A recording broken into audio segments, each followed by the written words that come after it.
hadn't seen a bear, she would be like, oh, I just really thought we were for sure going to see a black bear on this trip. I'm just so disappointed that I kind of like to see one. And I was like, Molly, you can't say that. The day is not over. We're still on this trail.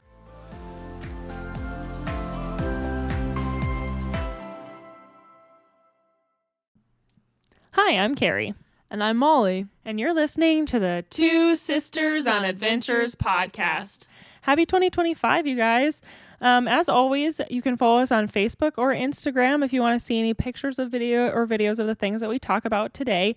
And since it's a new year, maybe your New Year's resolution can be to leave us a rating or review on the podcast platform of your choice where you listen to us. It means a lot. It helps other people find us. And I just think that's a great and attainable New Year's resolution. So I think that would be a good one for everyone to do. I'm feeling inspired. Thanks, Carrie. Yeah. We better stop recording and go leave ourselves a rating and a review. Okay. Okay, now that we're done with that, we'll go on to the podcast. So today we're going to be talking about our last day on the Wonderland Trail, which is kind of crazy because I feel like these 8 episodes have just really flown by, much like our trip did. This was kind of a shorter day in terms of distance because we were going to go from Carbon River Camp up to Mowich Lake where our car was waiting for us. But it was a pretty decent amount of elevation gain. There was like 3,700 feet of elevation gain that we were going to do over the first 4 miles of the day. So I think that we were kind of a little bit motivated to get up kind of early because, well, first of all, it was my birthday. Happy birthday, Carrie. So when this episode comes out, everyone better treat it like it's my birthday. I'm just kidding. Anyway, so it was my birthday. And so we had this whole plan where we were going to get out of, because it's like when it's the last day, you're like sad for it to be over. But there's also like, well, let's just like rip the Band-Aid off, get this day over with, and let's go like enjoy the comforts of civilization. So we were going to go to Leavenworth, Washington, which is just one of the cutest little towns. We've always loved going there. We were going to go to our favorite calzone place. What's it called, Molly? Rudloof's Pizza und Brats. We were going to stay at a hotel with an outdoor hot tub that I had booked at our campsite at Summerland. And so we just had a lot to be excited about. It was really cold in the morning though. So of course it was a little bit hard to get out of bed, but we really wanted to get on the trail. And I wrote in my journal that we just had this great vibe in camp. And it was so true. I think just being on the last day of a backpacking trip and knowing you're only 8 miles from your car, and we were looking forward to walking through Spray Park on this day. We had really high hopes that we would see good fall colors, and we were just really overjoyed. So we just had the best of time in camp, making our breakfast, doing our chores, making our trips to the creepy toilet. We decided that we would continue to modify our many different versions of Carrie's original song, We Don't Need No Trouble, that we had created a couple nights earlier when we were night hiking. That me had created. And then we had brought it back when we were on our trip back from the creepy toilet the night before. So then since we were all in a good mood, we started singing We Don't Need No Trouble. And then we created a rap to go along with it with several different layers of lyrics, all pertaining to different things that had happened on our trip. It was kind of like a round. So it was like a round rap, I guess. But yeah, so we recorded that version of that song. I mean, we were all before we hit the trail. Yeah, I was gonna say I like how I said like we're pretty motivated to get on the trail early this day, and then I'm like, so what we did was we recorded ourselves singing the song that we made up. We recorded Rachel doing her toothpaste dispersal technique to me singing the national anthem. And honestly, we had been doing this incrementally over the last, we'd done it over the course of the trip. And I think in my journal, I said that Rachel had her final toothbrush performance because we had to finish probably the last 45 seconds of the Star Spangled Banner. So we did that. Well, and it was because at first we were going to do it all at once. But the problem is a person can only spit so much, She was like, I'm out, partway through the performance. And that just, you got to have a lot for the grand finale. So luckily she had it all stored up for that day. But And also, I will say, there was no one else in the camp, so it's not like we were disturbing anyone with our singing. I feel like this campsite was even like 0.3 away, like 0.3 miles away from a trail. So, Like, honestly, like Carrie said, probably 0.3 miles from a trail. And then the next closest campsite was like 1.5 miles or 2 miles in either direction. So there wasn't nobody out there. yeah. So the vibe. And I wish there would have been people to enjoy the beautiful renditions that we were pumping out. They would have been so delighted. So anyway, we finally left camp and we said, okay, let's just get this thing over with. Although realistically, we also were excited because today was the day we were going to get to go to Spray Park. And I was so thankful because we were a little bit worried that it was going to be cloudy. And, you know, you just kind of want to go out with a bang on your final day. Like a good scenario, though, not going out with a bang like you have to go to the emergency department because you cut your finger. But, you know, you just want to have like those beautiful, perfect views. And Spray Park is actually technically an alternate. It's not on the Wonderland Trail. So we had decided that if it was cloudy, we were not going to go to Spray Park because it added a little vertical gain, I think, and a tiny bit of mileage to the trail. But the day was totally clear. Yeah, and so remember, if you listened to our previous episode, we like hurried into our tents that previous night because it had started to rain, and so we were just kind of wondering like what would the day bring.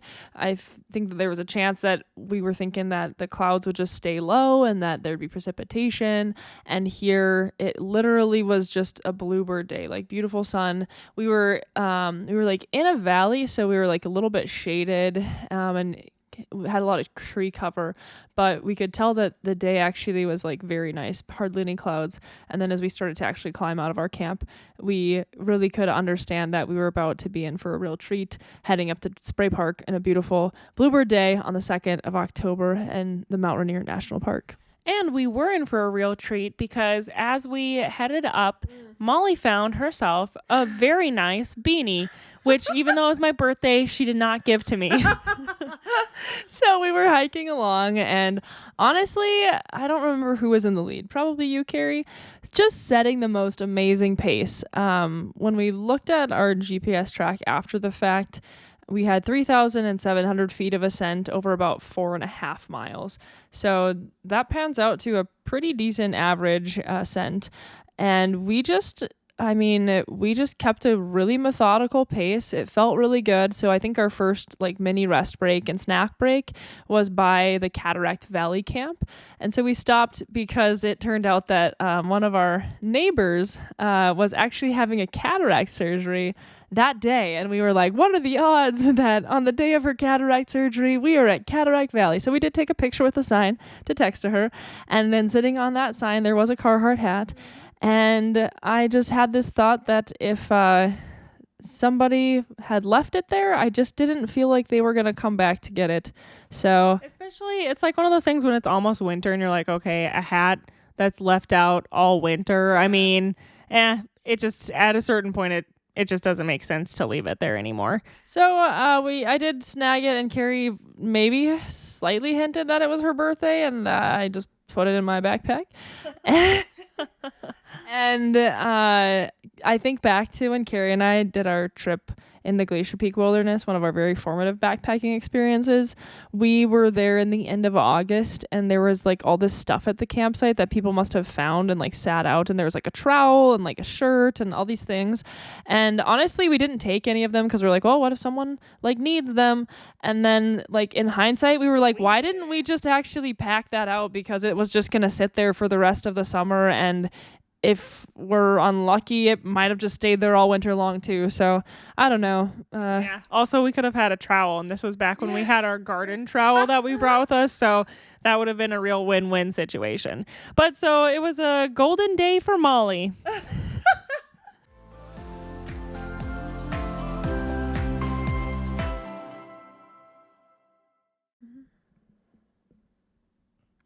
We continued climbing. The trail was, fairly steep in sections with kind of some hewn rock and then some muddy areas. And pretty soon you could start to see across the valley, there were these patches of just bright red. And you could tell that was the red vines in full fall color. There were red vines there? The candy red vines grows in Mount Rainier National Park? Yes, Carrie, and you didn't know? And so you could see him across on the slopes, and you just started to think like, oh my gosh, like, is that what's waiting for us up in Spray Park? And then pretty soon we were popping out of the tree cover, and it was honestly just mind blowing how frosty it was up there. So there was still frost on all the plants, and then the trail itself was covered in just like this sheen of ice. So we had to make our way fairly carefully as we were kind of above tree cover due to the amount of ice. But my gosh, you guys, the color was just amazing. So it was just those beautiful red vines, not the candy, but I don't know what they're actually called. I don't know if it's like a blueberry or huckleberry, or I think that there's some other type of like a vine maple. I don't know. But anyways, it just like the whole hillside was just beautiful.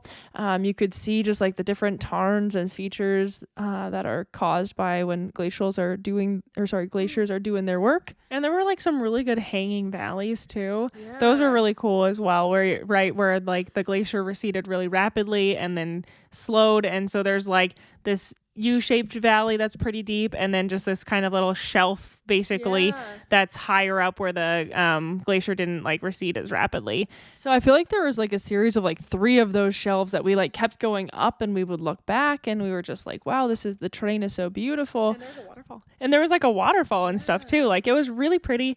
There was no one out there, and it was fun because you could look around and there's all these little peaks that are part of Mount Rainier National Park. It's a beautiful clear day.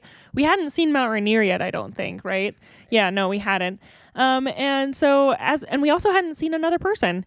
And as we traveled along, there was so much frost and ice kind of in varying areas on the trail, especially on like there'd be little wooden crossings over all the little tiny creeks and streams. And you had to be really careful on those. And there were also, I remember as we were walking on like one of the wooden boardwalks that was just covered in like frost and ice, I looked to my right and there was just like this kind of pool of water, and it had a total layer of ice on top of it, which is telling you how cold it was up there the night before. Mm-hmm. So I didn't feel that bad that we didn't stay up there. So I was kind of leading the charge, and there was a series of these little tiny creeks that we were crossing. And I mean very tiny, like, right, it's probably like 3 inches deep, and you can step across most of them.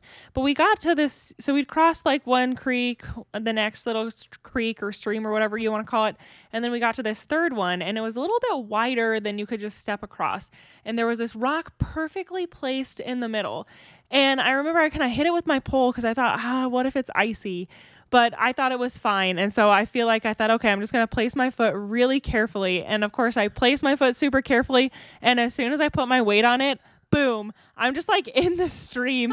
And I actually feel like I went down the stream, like not far, obviously, because the flow wasn't strong at all or anything, but I just like went like 3 inches down the stream, and I was like, oh my goodness, what is happening right now? So then of course, like my whole left side of my body was wet with some very, very cold creek water. Happy birthday. I know. And the saddest part to me was, I think it would have been so funny if someone would have been filming that, but obviously how can you know that you're going to fall in advance? And if I would have known, then I wouldn't have fallen. Cause I told Molly and Rachel, I was like, you guys need to watch out. Like you'll think that you're going to be able to step on it just fine, and it's not going to be okay. And did you feel like it was pretty icy? Oh, I just did not even step on it, because I think that I maybe either put my pole or my toe on it, and it was just totally slick with ice. So I just took a long step, and I think I got my foot a little bit wet, but did not want to sit in the stream like you did. So it was actually like kind of shocking, because like one moment Carrie's just kind of confidently navigating, the next moment she's literally just like sitting down in the water, and it was like, whoa, what happened there? And it reminds me of when Carrie and I went, like our first winter, we lived in Oregon, we went on this hike, and we just had a terrible time because it was a super cold day, and there was this one area where there was a boardwalk we had to take across a stream, and the stream was like fairly deep, so you didn't want to get into it, and the boardwalk was at an angle. So here it was just covered in this sheen of ice, just like so icy, you like that black ice that you don't even know it's ice until you like try to step on it and you're like slip off. And so we had to crawl hands and knees on this boardwalk because it was crooked, and I still thought I was gonna fall in. So yes, ice is kind of scary, especially when there's not a lot of options for where to put your feet. So we continued up, and obviously the views keep opening up. And I think I kept thinking that we were like at the top of it's not really a pass, but I kept thinking like, oh, I think we're almost at the top. And we kept not being at the top. We saw a few people coming our way. And this was when Molly really just started bemoaning the fact that we hadn't seen a bear. She would be like, oh, I just really thought we were for sure going to see a black bear on this trip. I'm just so disappointed that I kind of like to see one. And I was like, Molly, you can't say that. The day is not over. We're still on this trail. Okay, and it's Mount Rainier, you guys. So if you've like really looked up any pictures or videos or follow it or like in any Facebook groups, people are always posting about bears. They're posting the pictures of the bears eating the berries and roaming around, and it's like it's fall, so the wildlife are supposed to be active. And sure, I don't want to encounter like a ton of bears, but I was like, are you kidding me? This is our 8th day, and we have yet to see any bears in Mount Rainier National Park in October. So I kept like pausing and kind of like looking back behind us and, all the different kind of hanging valleys to see, is there a bear down there? And I kept thinking I saw one, but it was just a rock. And I do remember Carrie being like, Molly, like, why are you saying that? And I was just like, I don't know. I just thought we were going to see one. And I can't believe that we didn't. Yeah. And I mean, we hadn't to that point would have been a better way to put it. But we're kind of navigating up this talus slope where once you pop over the top, you're on the other side and you get to start descending. And I was honestly paying really close attention to where's the next cairn? Where am I putting my foot? Because it's talus. So you got to kind of pay a little more attention. And all of a sudden, what did you say, Molly? Was it just like bear, bear head? What'd you say? I don't even know what I said. All I know is that the most massive black bear suddenly popped over the ridge and started walking on the trail, heading directly towards us. And I think I was just like, okay, guys, there's a bear up there. So what are we going to do? Because it's definitely walking on the trail. You could see it almost kind of switchbacking, following. I mean, it wasn't like the trail was well manicured, but it was, at least a little bit more even than the rest of the rock. And so we decided that we should probably step a good 30 feet off of the trail because it seemed like the bear was heading straight towards us on the trail. And man, it was just lumbering along. It could have been in the fat bear contest because it was massive. And, when a bear is walking straight towards you, you start to think okay, I did bring bear spray. So I got that out and took the safety off. And I don't even know if we talked to it because we were talking to each other. You know what I mean? It's like we weren't doing hey bear, but we were kind of talking in a calm, normal voice, just enough that it should know that we're present. And honestly, the only thing it cared about was going on that trail.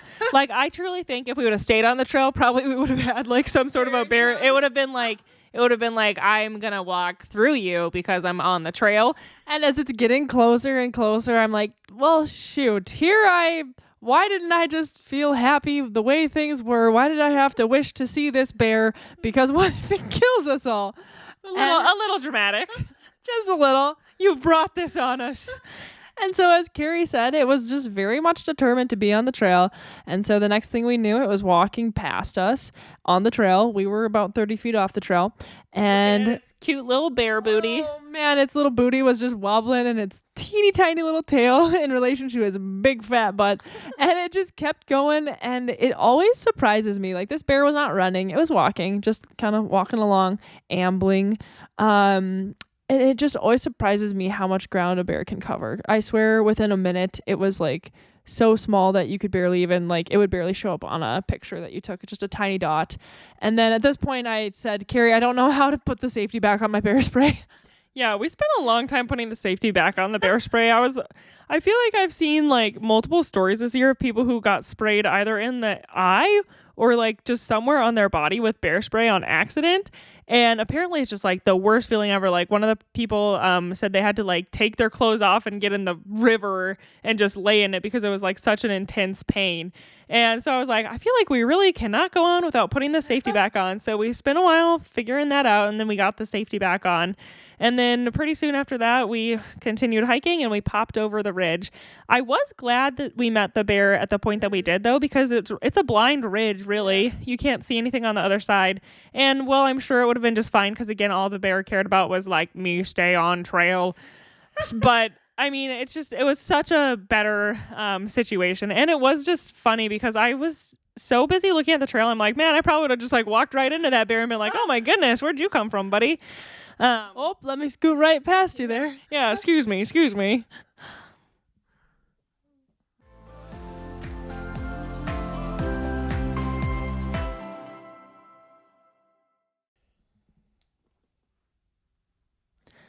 I was definitely still on a high from seeing that bear. So it was like, I don't know, kind of an adrenaline rush and just super exciting. And so we powered up to the top of the ridge. And then at that point, we had a decent view of Mount Rainier. And then even like some snowfields. And then we were going to start to descend. We only had about 4 miles left till we got to Mowich Lake and to the vehicle and our gateway to Leavenworth and calzones and pretzels and all the things that we were dreaming of. Yeah, and honestly, Spray Park was so beautiful. It was such a great spot to end, obviously we didn't end there because we went to the parking lot. But to kind of finish out the trail, like it's really a in-your-face view of Mount Rainier with all of the fall colors. Like it was just exactly what I'd been dreaming of when we scheduled an October trip to Mount Rainier, and you cannot guarantee that. But the other cool thing is it's a very popular place for people to go. But at whatever time we were there on a Sunday morning, it was like just us. And no, it was literally Wednesday morning. So a Wednesday morning in October is probably not going to garner the largest crowds. I forgot about that. But still, though, like there was like one older couple there, and we visited with them for a while. And we saw like a couple maybe like trail runners or something like that, but it was just so neat to actually even be there and enjoying that clear day. And we didn't really linger, I would say, because we were pretty focused on those calzones and the hot tub. But at least we finally were getting to go downhill. So that felt nice for a little bit, but we only got to go downhill for 2 miles that day. And then it was kind of like we get back into the forest and you kind of have that up, down kind of continuous walking in the forest. But I was mostly trying to really enjoy it because it was like, okay, this is the end. But I also was really excited to get back to the car, and B, when we'd first started to get from the parking lot to the trail, you have to go downhill. And I remember thinking, that was such a long way up, that's going to be so terrible to have to tack on that elevation gain at the very end. So I was kind of like hyping myself up for how bad that was going to be. And then of course there comes this point where we are on the Wonderland Trail, and then suddenly we meet up with the spot that we'd come to 8 days ago, which is always just a really cool feeling and something to really enjoy about circumnavigating. It's like you stood there, 8 days before, and you thought, I don't know what's going to happen. It's rainy. It's cold, we're going to see how this goes. And then here you are having successfully completed it and had a good time. And just like with all these wonderful and kind of silly and crazy experiences. And it was like, okay, now we got to go up. And I don't even know. What do you think it was, like 50 feet up? Yeah, maybe even. It was negligible. It was basically nothing. So after doing, I think, completing the 90,000 feet of elevation gain cumulative that we'd completed on the Wonderland Trail, the 50 feet or so up to the parking lot wasn't that big of a deal. Yeah, so it turned out it wasn't too bad. So we got back to the parking lot in conditions that couldn't have been any more different than what we left. Right? It was cold when we left, and it was sunny when we arrived. And the one thing that was funny was that same ranger was there. It must have been like Wednesdays were his day to switch out the trash cans or something. So we saw him.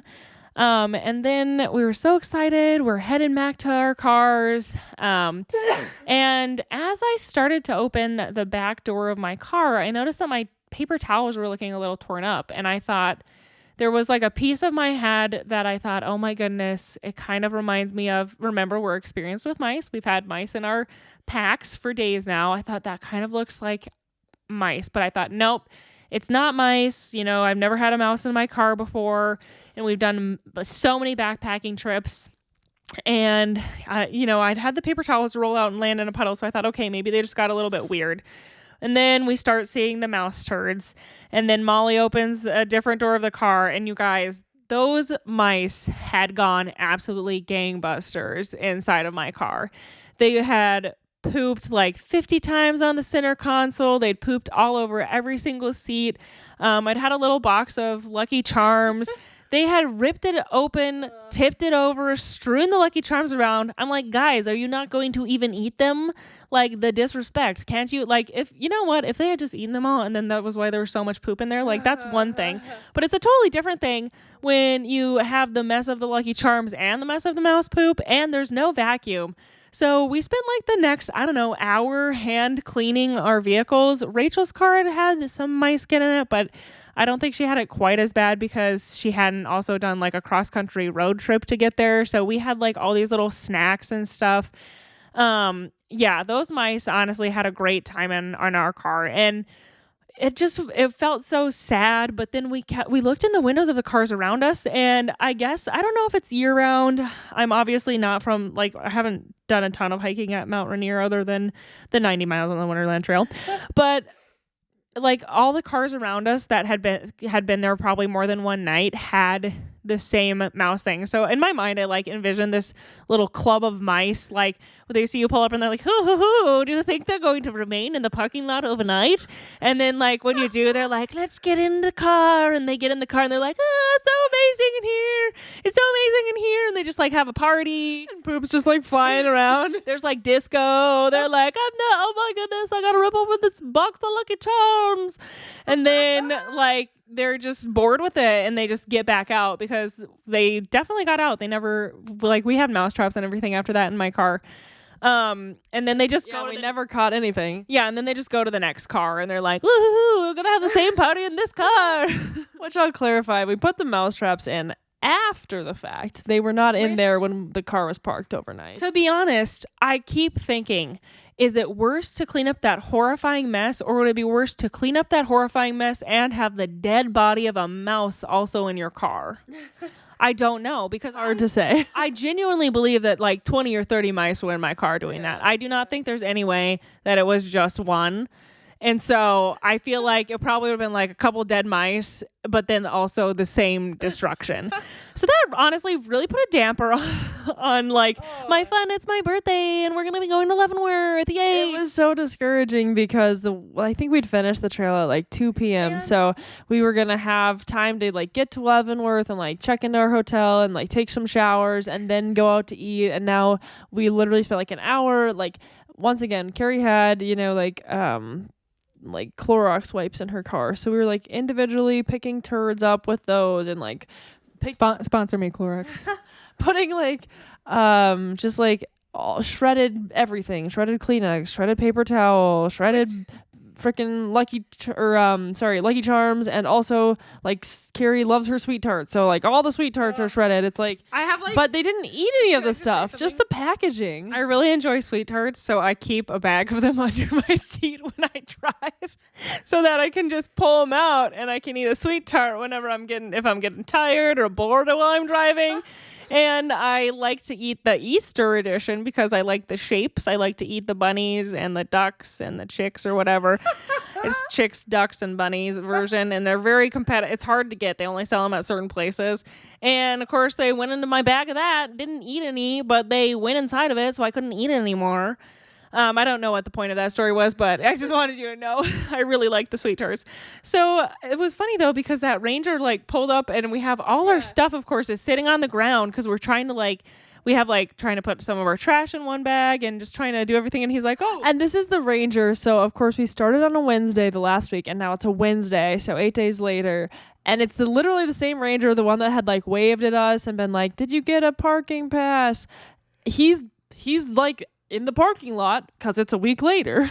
Anyway, he was like, oh, rearranging your vehicle? I'm like, well, not so much as like cleaning my vehicle as much as can be done in the parking lot at Mount Rainier National Park. And he was like, oh, I did see he was like, I think the mice are really active right now. So I don't know if it would be like that in the summer or if it's just that it was wintertime and so they knew that their party the time for their parties to be over was nigh and they just wanted to go really insane.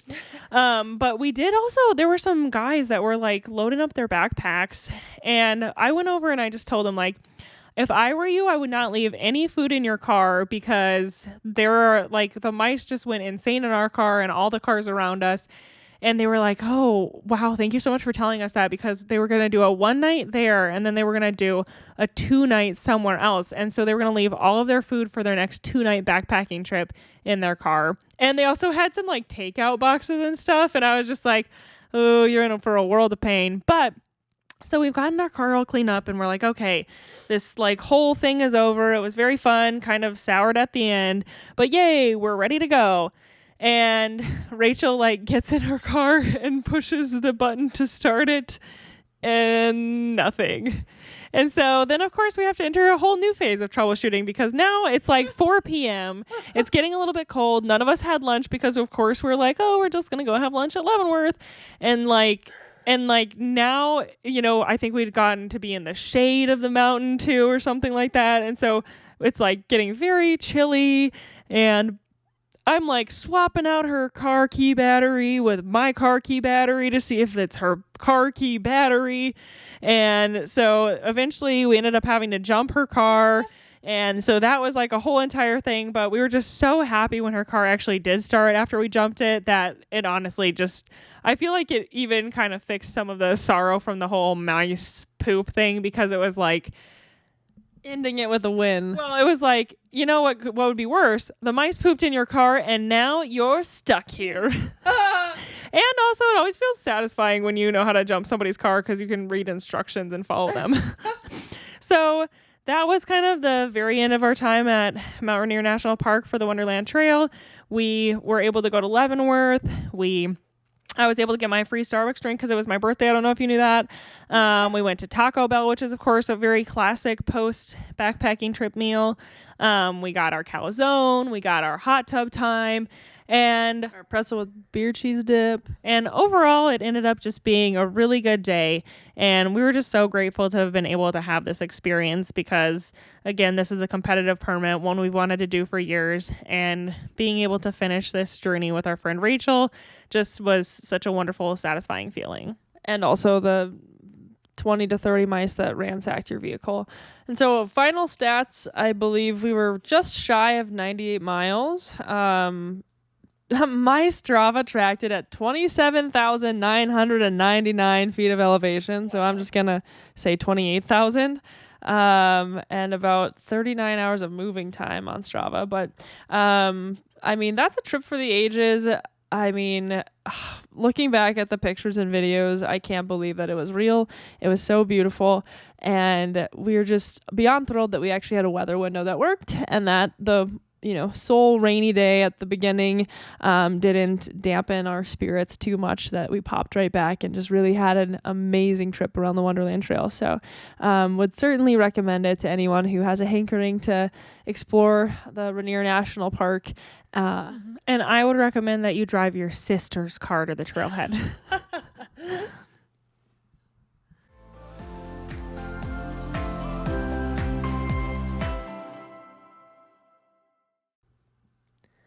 Thanks so much for listening to this series on the Wonderland Trail. If you are interested in completing the Wonderland Trail and want any of our advice or recommendations, you're welcome to reach out to us on social media, and we'd be happy to help you kind of go through and plan the trip that would work well for you. Yeah, and again, if you want to see any pictures or videos from what we talked about today, you can follow us on Facebook or Instagram at Two Sisters on Adventures. And don't forget your New Year's resolution. Go follow through with that. Leave a review. But thank you guys so much for listening. And we have more exciting episodes coming up for you guys. We're looking forward to talking about some other trips we took this year, one of which would be our foray into the winds in Wyoming. So a little teaser for what's coming up next. Thanks so much, guys. Bye.